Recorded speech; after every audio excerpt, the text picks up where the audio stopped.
Bom dia. Como é bom estar presente, né? Não pregando para a câmera, mas para pessoas aqui presentes. É muito diferente. Que alegria. Não menosprezando quem está assistindo de casa, tá? Mas é muito bom. Então, quem puder vir na próxima, que terá batismo, hein? Dia 8. É muito bom. Então, gostaria de orar para a gente começar. Mas antes eu gostaria de abrir o texto. Mateus 14, a partir do 22. Eu vou usar a versão ARA.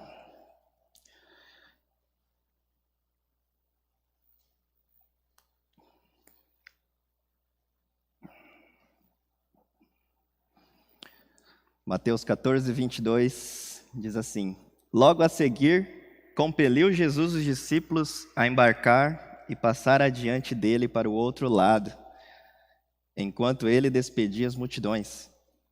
E despedidas as multidões, subiu ao monte a fim de orar sozinho.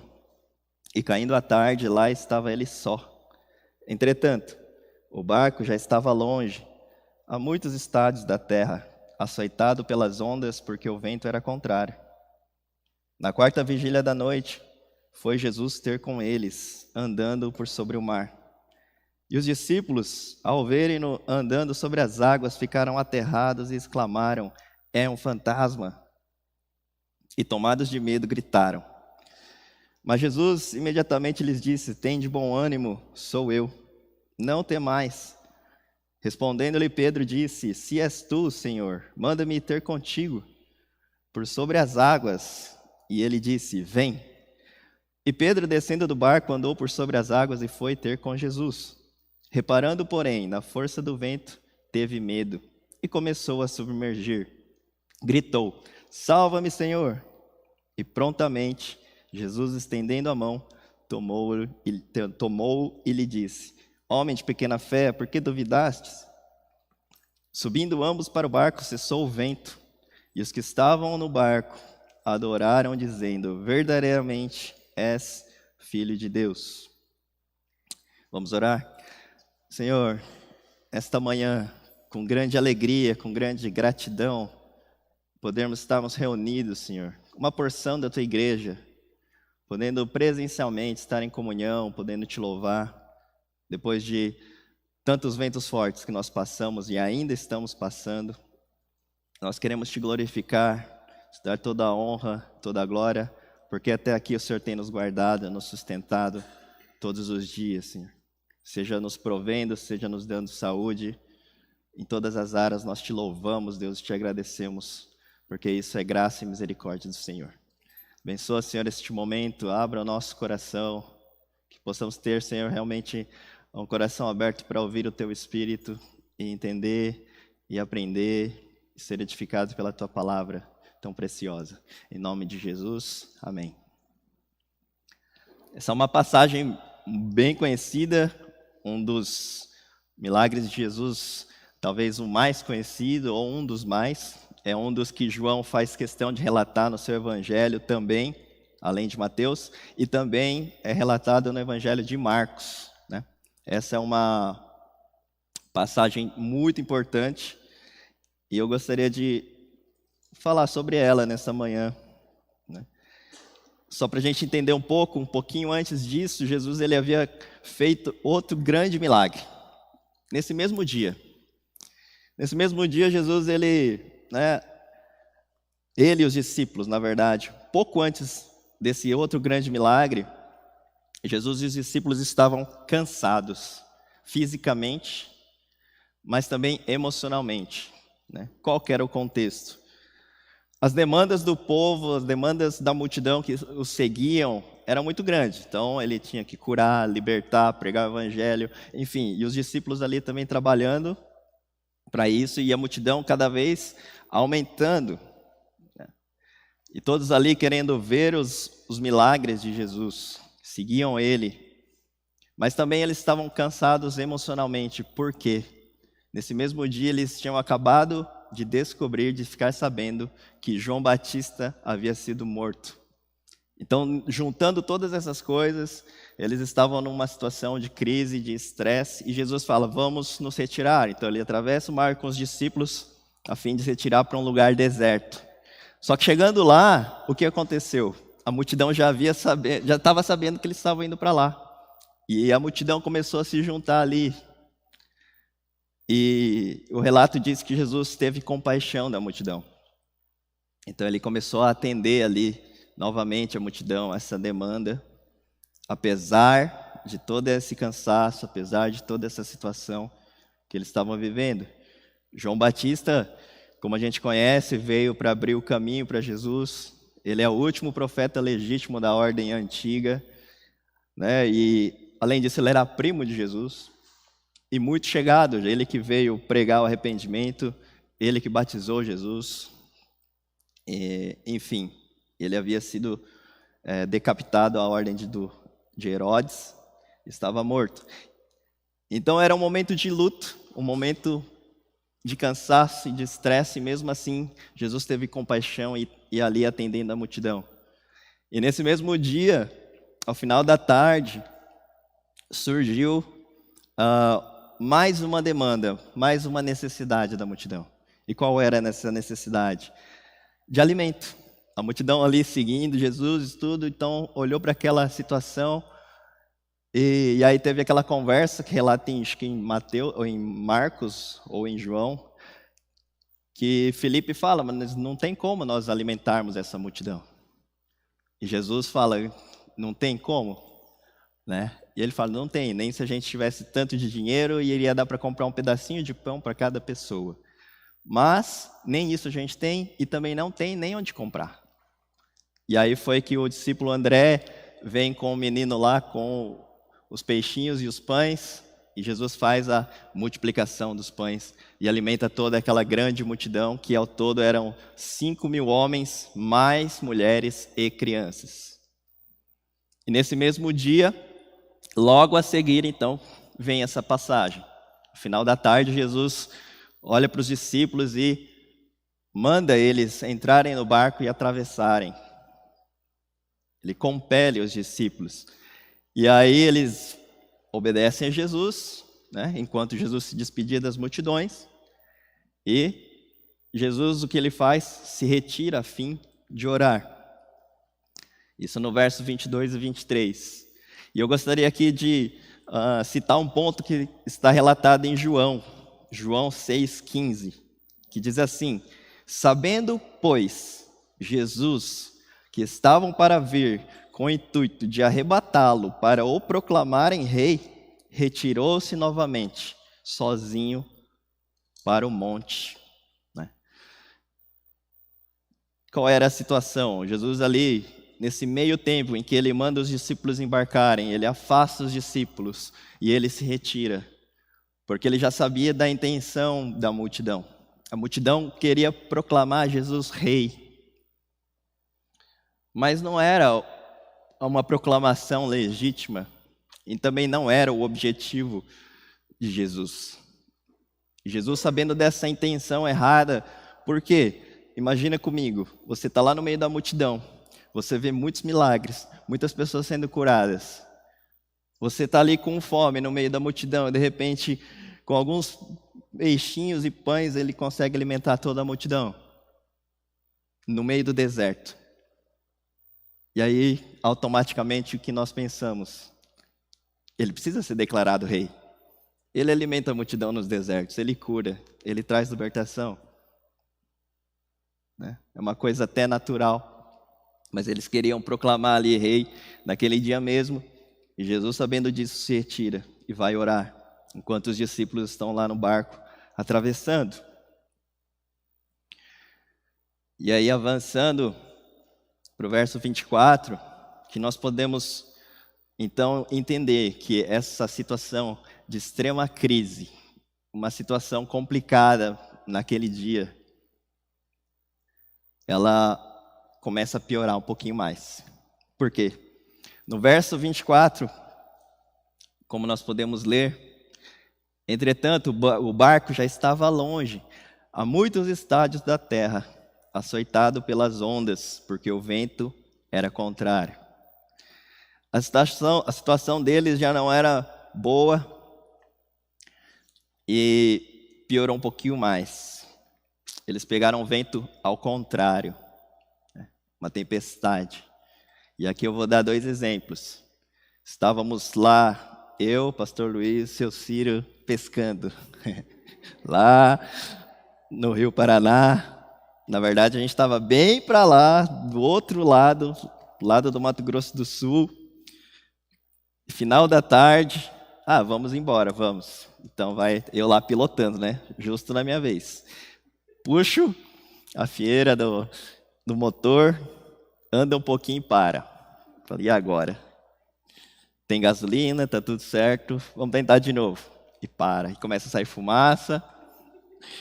Ficamos à deriva, quase escurecendo. Mesma situação do discípulo ali, sem motor. Vamos remar, vamos. A gente remava ali, eu e o pastor Luiz não saía do lugar, falando, não vai dar não. Graças a Deus, um sinalzinho ali, o último sinalzinho do celular do seu Ciro, conseguiu ligar ali para o Emerson do acampamento, ele ligou para um piloteiro e o piloteiro foi buscar a gente, só que já era noite. Então, ainda bem, né, graças a Deus, né, com uma lanterninha quase não dava para enxergar.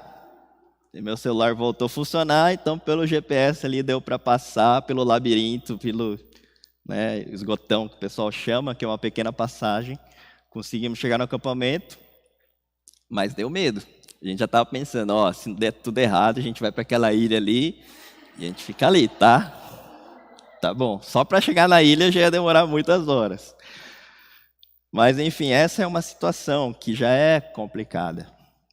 Já é bem complicado. Isso a gente tinha celular, na época não tinha aqui dos discípulos.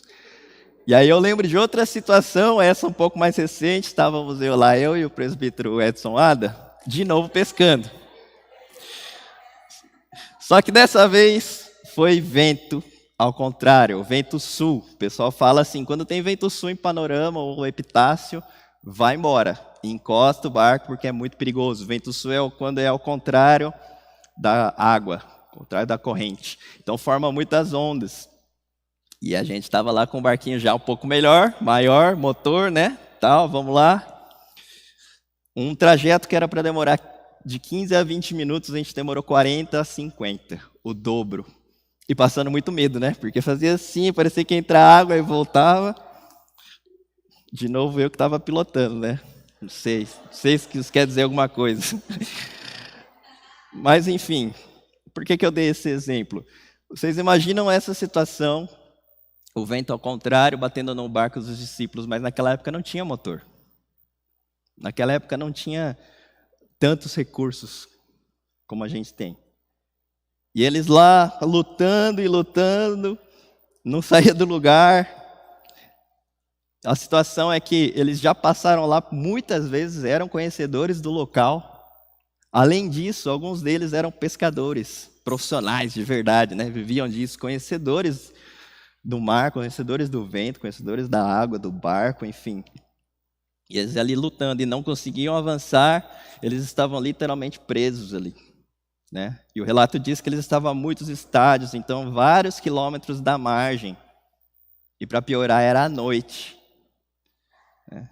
Se a gente com uma lanterninha não conseguia enxergar, imagina sem. E em Marcos 6,48, que é o mesmo relato, ele coloca um detalhe interessante, que faz a gente pensar um pouco melhor. No começo do 6,48 diz assim, e vendo-os em dificuldade a remar, porque o vento lhes era contrário. Ou seja, quem estava vendo? Jesus.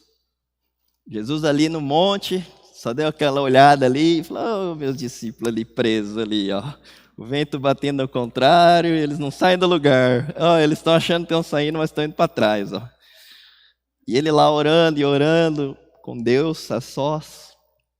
Aí você fala, então Jesus estava com uma intenção mal. Não, Jesus ele não tem intenção mal. Mas aqui é justamente onde eu coloco o título dessa mensagem, que é a didática de Jesus. Jesus ele tem uma didática e um ensino especial para os discípulos naquele momento.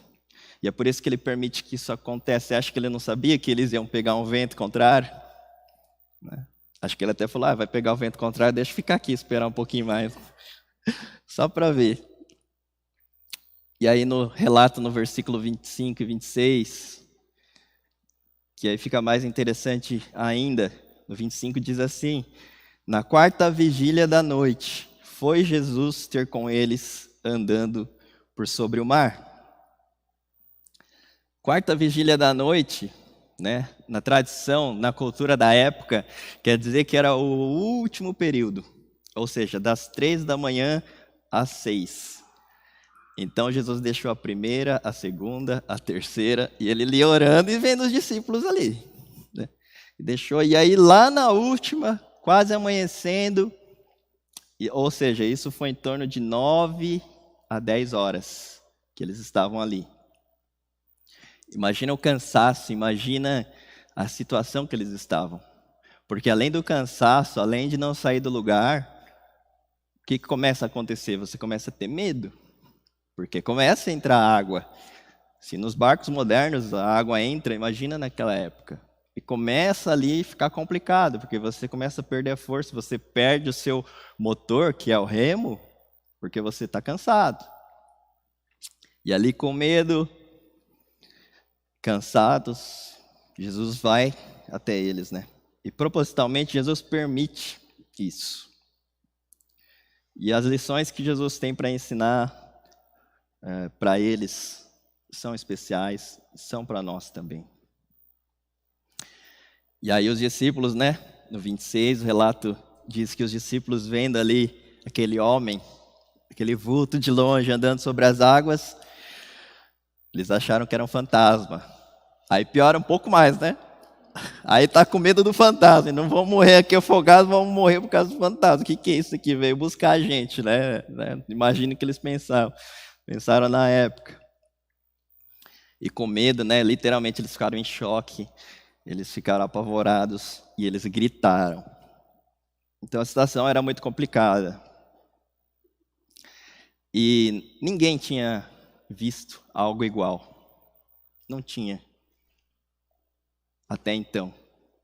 Uma pessoa andando sobre as águas. Né? Pescadores e tudo mais, imagina eles. Nunca vi isso na minha vida toda. E aqui eu gostaria de trazer para nós, para os nossos dias. Né? Em nossas vidas nós passamos por situações parecidas como essa. Onde a gente se encontra sem forças. Se encontra sem recursos. Se encontra muitas vezes abatidos, tristes, desesperados, com medo. Né? E ainda hoje nós estamos enfrentando a pandemia. E a pandemia veio para todos. E nesse relato, né, tão importante, tão especial, podemos observar uma coisa. Os discípulos de Jesus estavam fazendo a vontade de Jesus.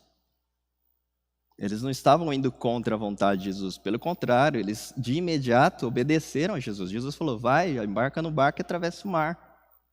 E eles simplesmente obedeceram. E a vida com Jesus é assim. Não quer dizer que porque a gente está fazendo a vontade de Deus e a gente está no centro da vontade dele, nós não passaremos por dificuldades. Nós passaremos por dificuldades. Mas em todas elas, em todos os ventos fortes que vier, Jesus está presente.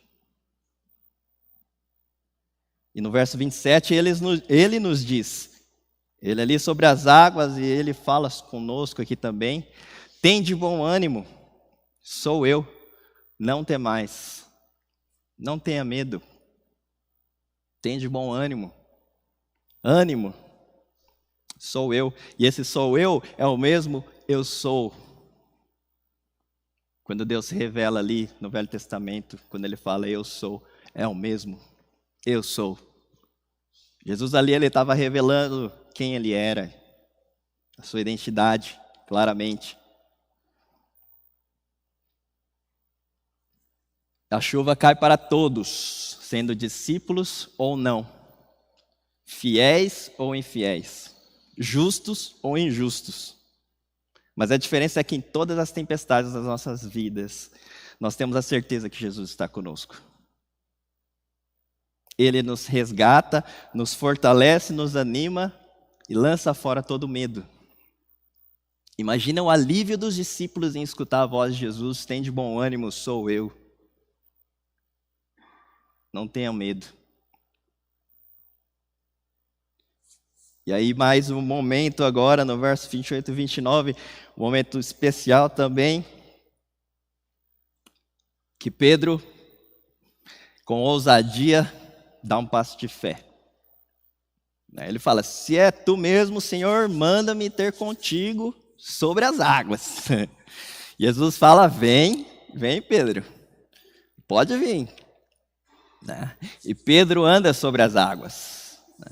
O pessoal fala: esse Pedro, pouca fé, né, tal. Mas ele foi o único, né? Você imagina se você fosse os 12. Eu fico imaginando, se eu fosse um dos 12, estaria ali naquela situação. Será que eu iria? Eu não sei nadar direito, eu acho que eu não iria, não. Eu acho que eu não iria. Mas Pedro foi. Ele foi o único ali, ousado o suficiente.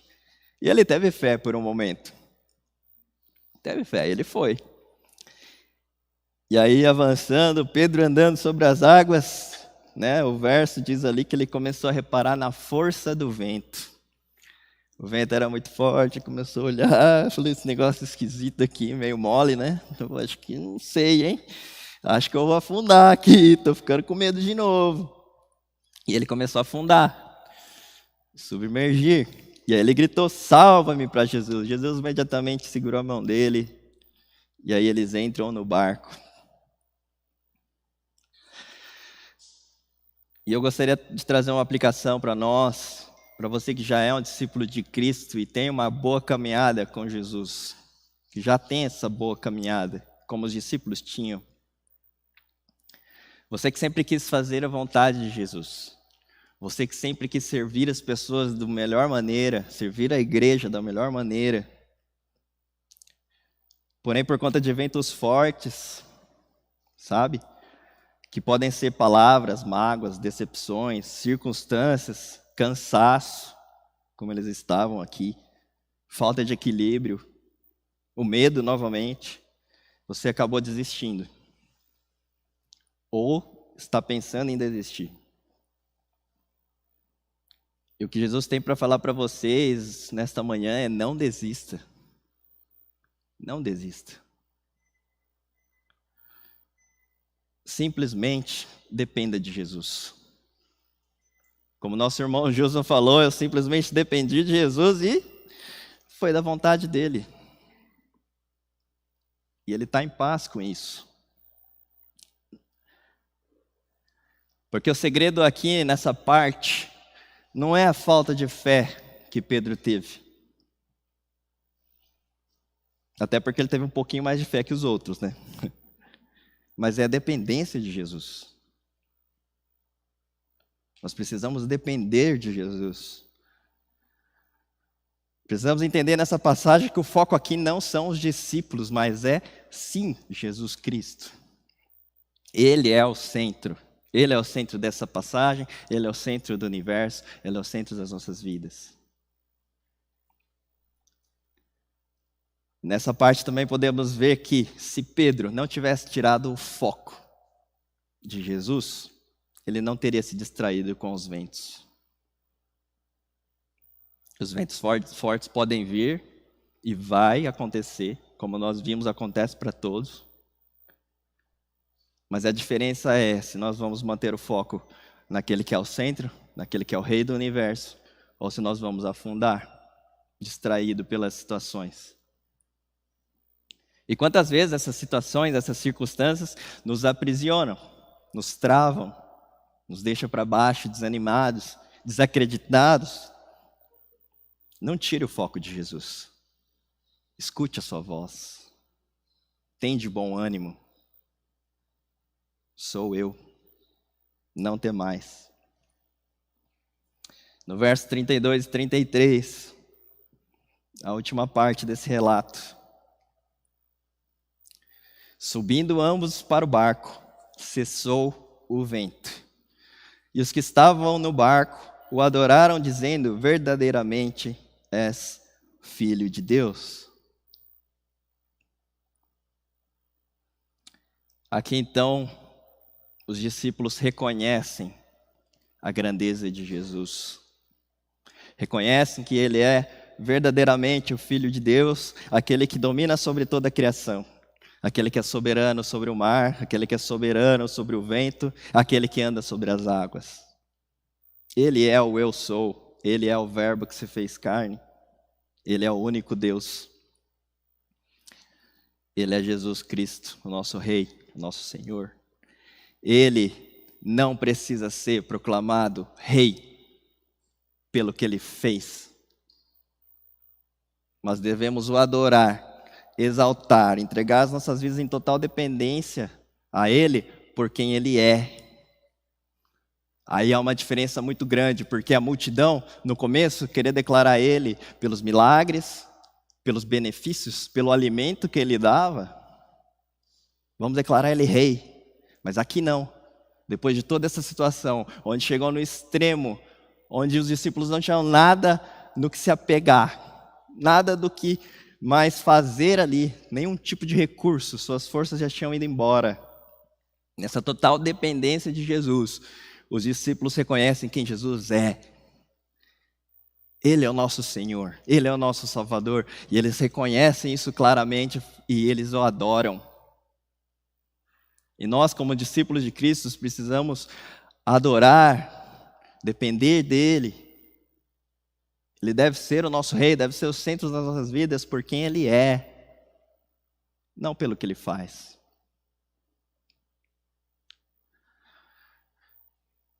Ele não precisa ser declarado Rei. Ele é dono de tudo. E para concluir, 3 pontos que eu gostaria de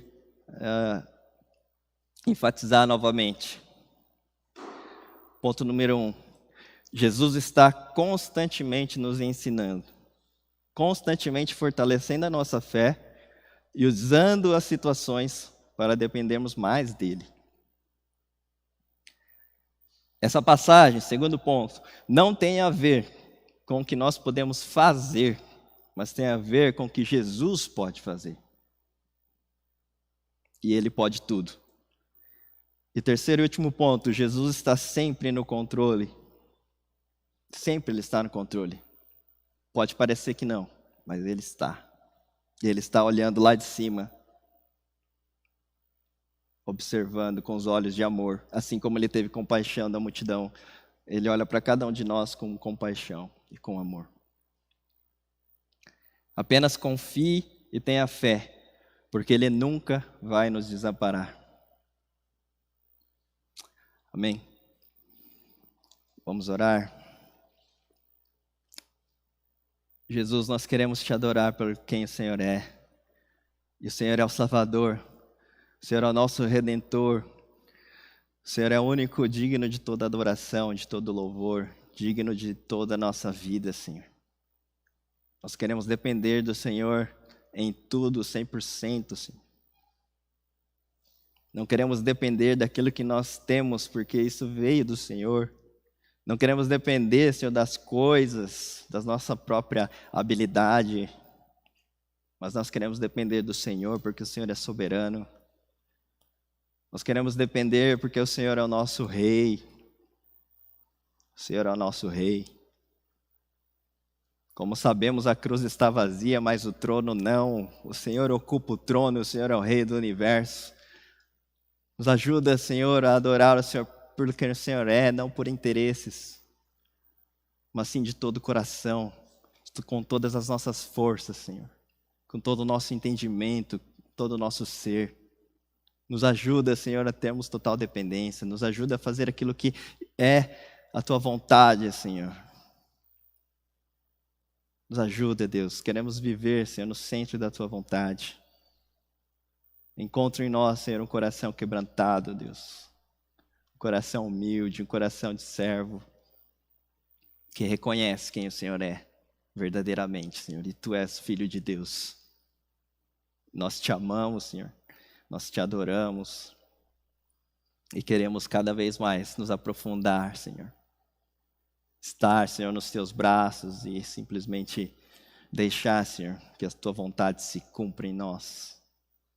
Nos usa, Senhor, nos usa, Deus.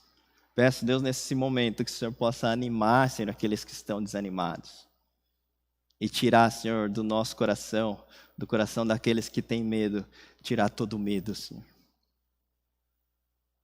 Queremos mesmo que essa palavra, não temais, tem de bom ânimo, sou eu, esteja, Senhor, nos nossos corações cravados, porque esse é quem o Senhor é.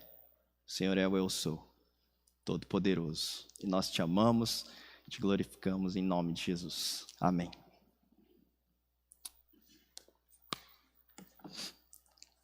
Amém. Vamos